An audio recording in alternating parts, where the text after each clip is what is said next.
Now they always say congratulations. Work so hard, forgot how to vacation. They ain't never. What is the deal, beautiful people? It's your boy Ramon, Lifestyles Defined. Let's talk about LG, specifically the LG G6. So, coming off the disaster, I wouldn't even call it a disaster, really. I mean, some people liked what the G5 had to offer with the Friends, I think is what they called it. This modular approach to things and these little add-on accessories, and some people didn't. I think on a whole, the LG G5 was not well received, but I wouldn't really call it a disaster, so I take that back. Here with the G6, LG is sort of trying to rewrite the script. So what you see here is a more conventional concept of a flagship. What does that mean? There are no gimmicks, there are no tricks. This thing is what it is, but there's still some things not to like about it. But let's go forward with the specs and really talk about what this thing is. So the first thing that you should know is it has a 5.7 inch display, a QHD display, by the way, and it has a 288 by 1440 resolution. And if that sounds a bit weird, it's because it is. So the display, which I believe is a trend we're seeing today, based on the leaks that we've seen from Samsung and how they were, or supposedly how they're going to be able to get a much larger display in a smaller footprint or the same footprint, which Samsung's been genius at doing for the last few years. We should look for that announcement sometime soon. But anyway, back to the G6. They sort of made the display tall, and what that did was it pushed it out to a 2-to-1 aspect ratio. Specifically, it's a 16 by 9, which gives you 2 by 1. And that, I don't know, that it kind of looks weird in pictures, and from what I've been gathering from the folks who've actually got the hands-on time, they said it's fine. The only difference is if you've got the small hands, it makes it a little difficult, or even that much more difficult, to reach the notification curtain with one-handed use. So, you know, that is what it is. I don't think it's a big deal, especially when you take into consideration that LG is using some tricks. Maybe not a lot of tricks, but multitasking with this 2-to-1 aspect ratio is now an interesting thing. Both apps that are multitasking at the same time sort of have a perfectly square ratio, so that's interesting. And the display will support HDR10 and Dolby Vision, which are two technologies that we're supposed to be seeing from Netflix and Amazon fairly soon.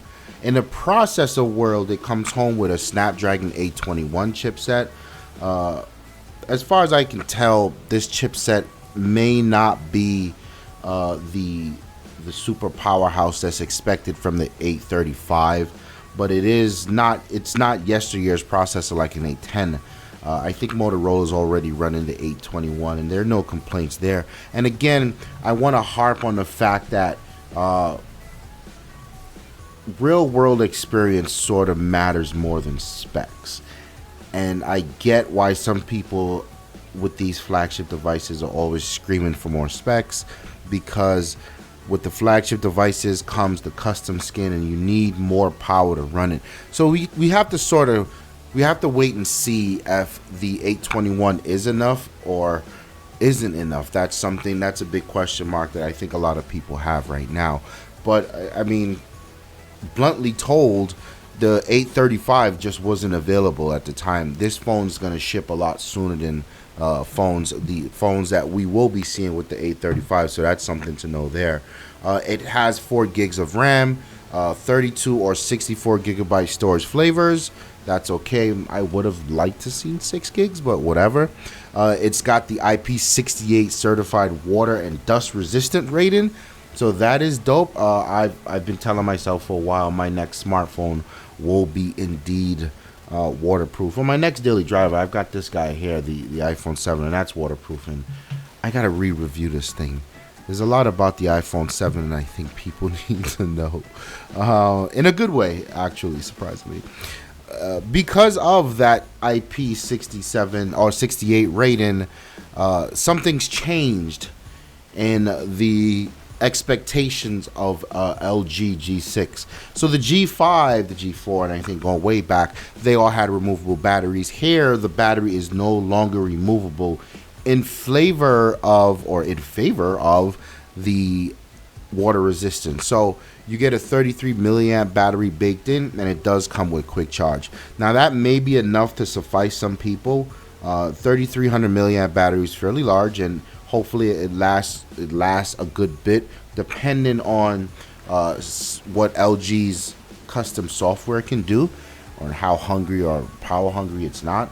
And that's just one of those things. It's gonna be tough to call. But the quick charging, could be a deal depending if you get probably 15 minutes of charge, you get up to 50% of your battery life back. Maybe some people could be happy with that. Others may not be. You get a fingerprint reader, which is fine. And the dual cameras make their return here. The only difference I would say is probably the glass got a little bit better. But they're 13 megapixel sensors. One's wide and one's a standard lens. This was quite a fan favorite feature, especially with the super wide angle. It comes at a 125 degree angle on their f2.4 on the aperture. But the important thing here is LG actually made both lenses, both cameras have the same sensor, whereas before the standard lens was clearly better than the wide angle lens on the G6. So that's important to see them make that distinction there, or made that upgrade. I think it's dope. So overall, I really like the showing that we see here from the G6. I like the design. I don't mind the taller display. I even like the curves that the display has, and the bezel, the screen to bezel, or the screen to bezel ratios is very high on this thing, well over 80%. And LG went ahead and put some curves on the corner of the displays, and supposedly that's supposed to help take away force from the impact when the phone is dropped, so it's even more resistant, even with the Gorilla Glass 4. So some dope choices here, some dope decisions here, but there's still a few things not to like. For instance, in the US, we will not be getting the DAC, the DAC digital audio converter, digital to audio converter for music, and this is for all of the audiophiles and the music nerds out there. LG has been known for this specific feature. You get great sound, especially if you spend well over $300 for some headphones. We will not be getting this in the US. In fact, what we will get in the US is the dual wireless charging, and what that means is because wireless charging is currently in a state of a clusterfuck. There's two different types. There's no standard. LG does support both of them, which is cool. I like that. Which means you can go into Starbucks and charge your phone. I've seen a bunch of those going on, or you can just order whatever wireless charging system you like from Amazon, and it'll work with this guy. So that's cool. But why no DAC? I don't understand on your flagship device why you are taking away something that has become an expectation of what you're known for. So there's that. So the thing with no DAC and the thing with no removable battery, I don't know where this puts LG in the fray, because the smartphones that will be coming out, the things we'll be seeing from Samsung, I'm gonna say Huawei. I hope HTC is gonna take another stab at something later on in the year. But OnePlus might be coming with something else, and there's all these other OEMs who are just gunning for dopeness. Will these few hindrances, will they sort of toss LG right out of the conversation, specifically the G6? Because I know the V20 is that's it. It's in there, and it's one of the big flagships, and it's definitely worthy of mention. But when you're talking about the newest phone, newest flagship, you sort of expect the G6 to leapfrog the V20, and I don't think that's happening here. So that's something very interesting. I want to know what you guys think. Hit the comment section below. Is this phone a consideration for you? If you have a V20 Even though LG specifically said this phone is not going to replace the V20, I think it's a flagship phone. It's a flagship price. Premium materials all over the place. It's glass. It's metal. There's no reason for them to be piecemealing features and skimping on features. But hit me in the comments below. Let me know what you guys think.